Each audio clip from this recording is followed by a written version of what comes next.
Hi hello ನಮಸ್ತೆ friends, ನೀವು ನೋಡ್ತಾ ಇದ್ದೀರಾ info with Vicky YouTube channel. ನಿಮಗೇನಾದರೂ 2000 ಹಣ ಬರಬೇಕು ಅಂತಂದರೆ ನೀವು ಮಾರ್ಚ್ 31ರೊಳಗೆ ಈ ಡಾಕ್ಯುಮೆಂಟ್ಸ್ ನೀವು ಕೊಡಬೇಕಾಗತ್ತೆ. ಅದು ಯಾವ್ಯಾವ ಡಾಕ್ಯುಮೆಂಟ್ಸು, ಎಲ್ಲಿ ಕೊಡಬೇಕು ಅಂತ ಪ್ರತಿಯೊಂದು ಇನ್ಫಾರ್ಮೇಷನು ಸಹ ನಾನು ತಿಳಿಸ್ಕೊಡ್ತೀನಿ. ಅದಕ್ಕಿಂತ ಮುಂಚೆ ಯಾರು ನನ್ನ ಚಾನಲ್ಗೆ ಸಬ್ಸ್ಕ್ರೈಬ್ ಆಗಿಲ್ವೋ ದಯವಿಟ್ಟು ಸಬ್ಸ್ಕ್ರೈಬ್ ಮಾಡಿ, ಬೆಲ್ಲೈಕನ್ನಲ್ಲಿ ಆಲ್ ಅನ್ನೋ ನೋಟಿಫಿಕೇಷನ್ನ ಕ್ಲಿಕ್ ಮಾಡಿ. ಈ ರೀತಿ ಆಲನ್ನು ನೀವು ನೋಟಿಫಿಕೇಷನ್ ಕ್ಲಿಕ್ ಮಾಡಿದಾಗ ನಾನು ಹಾಕೋ ಈ ರೀತಿ ಎಲ್ಲ ಗೌರ್ಮೆಂಟ್ ಸರ್ವಿಸಸ್ಗಳು ನಿಮಗೆ ಮೊದಲೇ ಸಿಗುತ್ತೆ.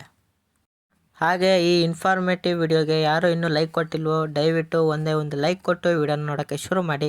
ಈಗ ನಾನು ಡೈರೆಕ್ಟು ಟಾಪಿಕ್ಗೆ ಬರ್ತೀನಿ. ನಿಮಗೆ 2000 ಅಂದ ತಕ್ಷಣ ನಿಮಗೆ ಮೈಂಡ್ ಬರೋವಂಥದ್ದು ಗೃಹಲಕ್ಷ್ಮಿ. ಆದರೆ ನಾನು ಹೇಳೋಕೆ ಕೊಟ್ಟಿರೋವಂಥದ್ದು ಗೃಹಲಕ್ಷ್ಮಿ ಸ್ಕೀಮ್ ಅಲ್ಲ, ರೈತರ ಬೆಳೆ ಸಮೀಕ್ಷೆಯ ದುಡ್ಡು.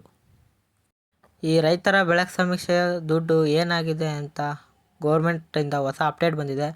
ಆ ಅಪ್ಡೇಟ್ ಏನು ಅಂತಂದರೆ, ನಿಮಗೆ ಯಾರಿಗೆ FID ನಂಬರನ್ನು ಗೌರ್ಮೆಂಟವರು ಮೆಸೇಜ್ ಮಾಡಿ ನಿಮ್ಮ ಆಧಾರನ್ನು ಲಿಂಕ್ ಮಾಡಿ ಅಂತ ಹೇಳಿದಾರೋ ಅವರು ತಮ್ಮ ಬ್ಯಾಂಕ್ಗಳಿಗೆ ಹೋಗಿ ನಿಮ್ಮ ಆಧಾರ್ ಕಾರ್ಡನ್ನು ಕೊಟ್ಟು ಅಲ್ಲಿ ನೀವು KYCಯನ್ನು ಮಾಡಿಸ್ಬೇಕಾಗತ್ತೆ.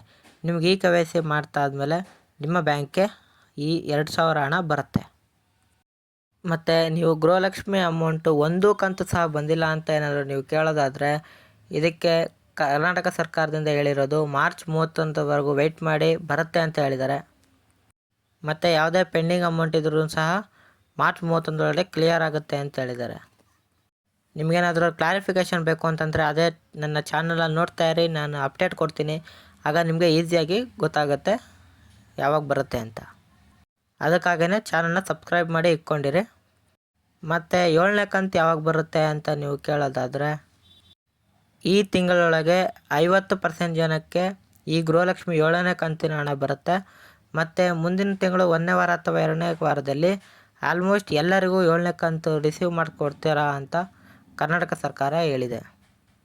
ಗೊತ್ತಾಯ್ತಲ್ವ ಫ್ರೆಂಡ್ಸ್, ಈ ವಿಡಿಯೋದಲ್ಲಿ ರೈತರ ಬೆಳೆ ಸಮೀಕ್ಷೆ ದುಡ್ಡು ಮತ್ತು ನಿಮ್ಮ ಗೃಹಲಕ್ಷ್ಮಿ ಸ್ಕೀಮಿನ ಹಣ ದುಡ್ಡು ಯಾವಾಗ ಬರುತ್ತೆ, ಏನೇನು ಡಾಕ್ಯುಮೆಂಟ್ಸ್ ಕೊಡಬೇಕು ಏನು ಅಂತ. ನಿಮಗೆ ಈ ವಿಡಿಯೋ ಬಗ್ಗೆ ಏನೇ ಡೌಟ್ ಇದ್ದರೂ ಸಹ ಡೈರೆಕ್ಟು ಕಾಮೆಂಟ್ ಬಾಕ್ಸಲ್ಲಿ ತಿಳಿಸಿ, ನಾನು ಅದಕ್ಕೆ ಉತ್ತರ ಕೊಡ್ತೀನಿ. ಮತ್ತು ನಿಮಗೆ ಯಾವ ವಿಡಿಯೋ ಬೇಕು ಆ ವಿಡಿಯೋನ ನೀವು ಕಮೆಂಟ್ ಮಾಡಿ, ನಾನು ಅದ್ರ ಬಗ್ಗೆ ವಿಡಿಯೋನ ಮಾಡ್ತೀನಿ. ಮತ್ತು ಈ ಇನ್ಫಾರ್ಮೇಟಿವ್ ವಿಡಿಯೋಗೆ ಯಾರು ಲೈಕ್ ಕೊಟ್ಟಿಲ್ವೋ ದಯವಿಟ್ಟು ವಿಡಿಯೋ ಇಷ್ಟ ಆಗಿದೆ ಅಂದ್ಕೊತಿದ್ದೀನಿ, ಅದಕ್ಕಾಗಿ ಲೈಕ್ ಕೊಡಿ. ಹಾಗೂ ಇದೇ ರೀತಿ ಕಂಟೆಂಟ್ಗಳಿಗೆ ನನ್ನ ಚಾನಲ್ನ ಸಬ್ಸ್ಕ್ರೈಬ್ ಆಗೋದನ್ನ ಮರಿಬೇಡಿ. ಸಿಗೋಣ ಮುಂದಿನ ಇನ್ಫಾರ್ಮೇಟಿವ್ ವಿಡಿಯೋದಲ್ಲಿ. ಬಾಯ್ ಬಾಯ್.